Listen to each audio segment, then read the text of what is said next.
Waffle House and what makes it special, it's the people. Hands down, there's no other answer for that than the people. It's about relationships on both sides of the counter. This is one of the few remaining places where you can get a hello or a greeting as you come in. If you've been a regular with us, we know your name. We address you by your first name. First names are everything. You sit down and you're able to kind of sit in our kitchen because we don't have a back room where the food is cooked. You actually get to see it cooked right in front of your eyes and be able to enjoy some conversation, some nice banter back and forth. And what happens is that people really become wedded to the people who are serving them. And our servers and grill operators, to call our line cooks, become part of the family. It's, before you know it, they're talking about their kids, each other's families, high school graduations. We begin to attend each other's weddings. And there are some funerals that we have attended as well, simply because of that connection. Human beings need that connection of being with one another, being able to converse with one another, being able to share some of their burdens and some of their happy times. And that's all takes place inside the little shoebox that we call the Waffle House. And I mean, it's been that way since day one. When Joe and Tom first opened Waffle House Liberty Weekend, 1955, that was their motto. It's people first. It's who's looking out for the poor old cash customer. Once you come through that door, it doesn't matter who you are. Sit down, have a great meal. And that's why, for instance, our most beloved and most famous hourly associate was Miss Lucy. She actually joined us in 1957, and she stayed with us for 47 years as an hourly associate. And she was known all over Atlanta as being the warmest and just the most motherly person that you could ever meet. And that's one of the reasons that we loved her so much, that she stayed with us for so long. And she taught the company a lot. That's actually where we got the door core position from. And, she was the first person that started the greet the customer immediately when they come in the door. She actually invented that. Yeah, Lucy Shelton, African-American woman. And again, as Virginia said, 1957, right? Yes. And we know what was going on in the South at that time. It wasn't necessarily a nice time for everyone. But Waffle House, again, it didn't matter what your background was, where you came from, who your mama was, or any of that. If you wanted to come and dine with us, you were welcome. There were no separate doors or any of that kind of thing. We weren't perfect, of course. I'm sure we might have had a couple of folks who worked for us who weren't quite so nice, but we worked hard at not necessarily being perfect, but striving for excellence so that people felt at home. And Waffle Houses today, we call them Waffle Homes because in a lot of instances, they may be the one place that someone can actually have little to no chaos in their life, a place where they know that they will be accepted, a place where they know they can get a nice piping hot meal, comes straight off the grill. That's the best way to eat it, by the way. Although we do to-goes and takeouts, it's really great at the dining table on real china with real silverware and have a great meal just like you would if you were at a family gathering. And although we are a chain, each restaurant is its own entity. So it really becomes a part of the fabric of the community that it's in. And because of that, the strength of relationships, the need to be able to count on one another, the pandemic, as it did with everyone, really stepped us back a minute. It was, no one knew, right? No one knew what to expect, how deadly was this thing, how did it get transmitted, all of that. But what stood out and made us a little different is that we have a history, some 30 plus years history of crisis management. And that comes from dealing with hurricanes, tornadoes, winter storms, you name it. We have created a system by which we are able to communicate on the ground rapidly. We do pre-season prep so that everybody knows what to expect, even helping them with their own family preparations at home, as well as, of course, what to do with the business. So when the pandemic hit, we relied on that training. We relied on all those things we had learned over those 30 plus years to help us formulate a plan to get us back in the game, if you will. You will remember that there were lockdown orders. People weren't allowed to leave their homes in some places. Restaurants were required in many states to go only, takeaways only, couldn't dine in. And dine in that's our identity. That's our bread and butter. That's who we are.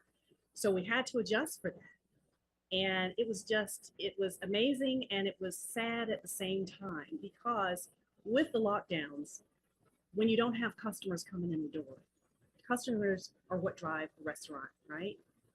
And if there aren't customers to serve or to cook for, then you can't really keep the restaurant open. You just can't keep it open. The cost was so enormous to run a restaurant and not have any customers. And so what we found ourselves in was a very painful circumstance of, for the first time, having to close up to 700 restaurants at one time during the pandemic. At our lowest point, we had to furlough some 28,000. It's still really hard today to talk about it, but some 28,000 members of our family, friends that we had to ask to sit on the sidelines so that we could keep a small part of the company healthy enough to survive, because it's a lot easier to restart business when you still have business going as opposed to shut down completely, which was completely alien to us.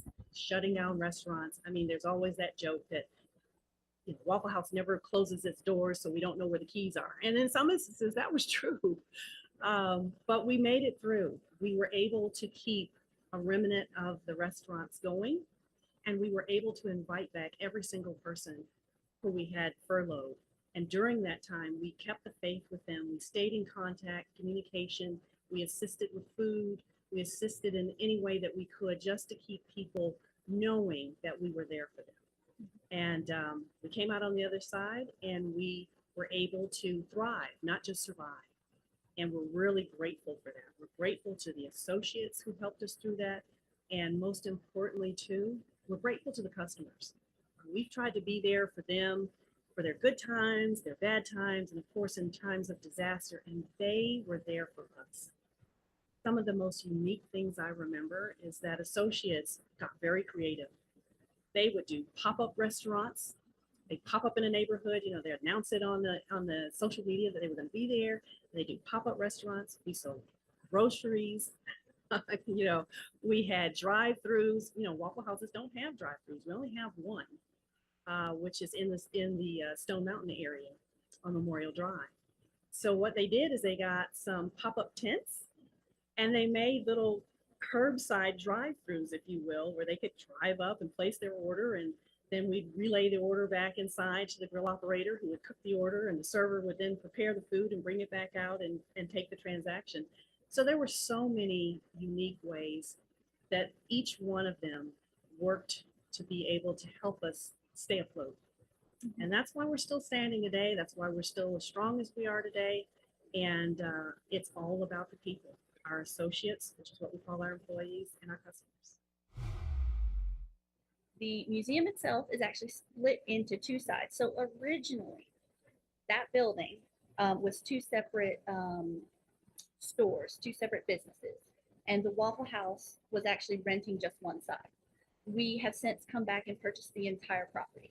So on one side, you actually have a replica of the restaurant itself, because there were some intervening years, a couple of decades, where we were not in that unit.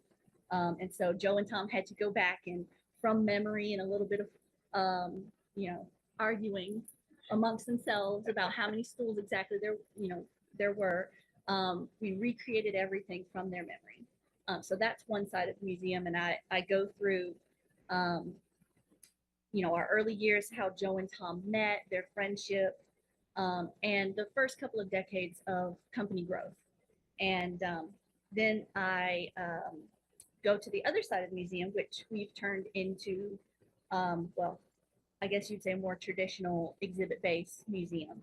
And in there, we talk about, it's more self-guided, but I can still lead people through exhibits about Tuttle House, our uniform history, our menu history. Some you get to see some really cool limited edition merch that we have in there, which I try to, you know, keep fresh and change out from time to time because we love our merch here. And then I have some exhibits about our storm response, employee programs and training. I have an exhibit about vendor partnerships and how we treat um, the companies that we work with because we're very intent on working with as much as possible single source companies for all of our different menu items. We love name brands, and we think that that really speaks to the quality that we have for our food, and we want our customers to know that we use these brands. And then I also have a little dedication to Joe and Tom. So I have some of their items in there, and for instance, actually have exhibited in there. Did you know, for instance, that Josie actually wrote a book? Yeah, he actually wrote a memoir, and I have a copy of that. Let's not forget that they were military veterans. And so that service to their country was very important. And that's why you'll see, depending on where you are, various accolades or remembrances that are done for veterans in the different restaurants. We have that here at the corporate office on November 11th and Memorial Day because their service was so important to them. It was after the service that this genius idea took hold. So Virginia, why don't you share? Yes. So Joe and Tom, they both did serve in World War II. And Tom was actually from Georgia, and his family had actually moved up to Avondale Estates. And actually, as an aside, they actually purchased their family homestead from the Coca-Cola family. And even that property is still there, just down the street. And Joe ended up moving into Atlanta because he was working for Tuttle House. That's where he learned the restaurant business. And he realized he really had a knack for management and working with people. And when he got a promotion to move down to Atlanta, well, you need a place to live when you move to a new city. And Tom was a real estate agent, a realtor, working for Forkner Realty, his family's company. And they bumped into each other, and they became lifelong friends then and there. And we kind of joke about it, but Tom not only sold Joe a house, he sold him the house right next to his house. So they literally became next door neighbors. And again, both those houses are still there today. I did not get to meet these two gentlemen. I think they passed away, yes, just before. So Njeri could speak to their personalities, but from what I have been told, Joe was quite the card. He loved to joke. He was very, very outgoing. Tom, again, good with people, but a little bit more soft-spoken. And so these two guys, they were the dynamic duo. Joe would do a lot more of the management and working with a lot of people, kind of being the face. And Tom really enjoyed dealing with finances and the real estate. Yeah, definitely. I had the pleasure of getting to meet Tom before he passed away. Actually, I had started with the company as a manager trainee, which is where everybody who works in the restaurants starts in management if you were going into management. And so we have something called Waffle House University. And after you've gone through and completed all of the training, which is about a 9 to 12 week program, do a soft landing, which means they set you up in the restaurant, and when you get checked in and work for a little bit of time so you can kind of get your feet under you, you get an opportunity to come to Waffle House University, which is held here at the corporate office in Northwest Georgia. And Tom, and I believe Joe for a while, but Tom came as regularly as he could, and I got to take my picture with him. I was class number 599, and we are up to 750, almost 800 classes of students we've held. And Tom was a card. He really was. He was a jokester. He was a bit of a prankster, but good people, both of them. Both of them good people, salt of the earth kind of folk, never met a stranger. And so that is reflected in our culture. That is part of why it's always been, we're not in the restaurant business, and we do take great pride in the food we serve. We're in the people business. You got to take care of the people, whether they're working on one side of the counter or they're enjoying their meal on the other side of the counter. And that came directly from them. The strength of their friendship, the just sheer zest for life that they had. That's part of the fun that we try to inculcate in every restaurant. We try to replicate it in every restaurant. And again, we're not perfect, but we strive for that excellence every day. Interestingly, though, and this happens with a lot of items on our menu, and some of the language, it was actually invented by a franchisee. And it was something that I think it was Joe Jr. actually came across in his travels, because our upper management and the ownership, they go into the units and they work. They are not office people. They wear uniforms and they go and work in the units. And he happened to be at, I think it was a franchisee's unit, and he overheard their lingo. They almost were talking to each other in a different language, like scattered, smothered, covered.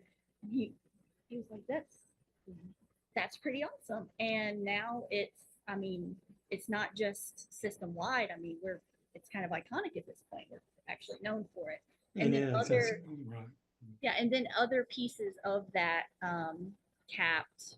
Why is my mind blanking? Well, it's peppered, capped, Pepper. diced, I like mine chunked. with just cheese, so All sue the me, I'm a way. little boring. But there, I mean, it is amazing. And so people can get a variety of toppings. You can mix them up. You can get them all the way. Hash browns scattered all the way. And that's with everything. That includes the sausage gravy, the chili, the ham, ham chunks, the pepper, which is jalapeno peppers, cheese, a slice of cheese, as well as diced tomatoes and mushrooms, which are capped. So that's a lot to put on hash browns, but we've seen folks do it. Now that we have hash brown bowls, I mean, the bowls get bigger and bigger each day, just depending on who's ordering. Every day is a great day for Waffle House. We serve more than just breakfast. We also have lunch. We are the biggest purchaser and seller of T-bone steaks in the world. Bet you didn't know that. There are a lot of other really neat things there. Like I said, the jukebox just sets the atmosphere. And come on down and become a member of our regulars club. They enjoy free coupons all the time and really neat things throughout the year, and opportunities to sample some wonderful stuff that we offer, limited edition. And of course, we do have an online merchandising shop where you can get your Waffle House swag on your t-shirt, your hat, whatever you need. So Waffle House is just a waffle home. It is a special place, and if you've never been, we invite you to come and definitely visit Virginia at the museum.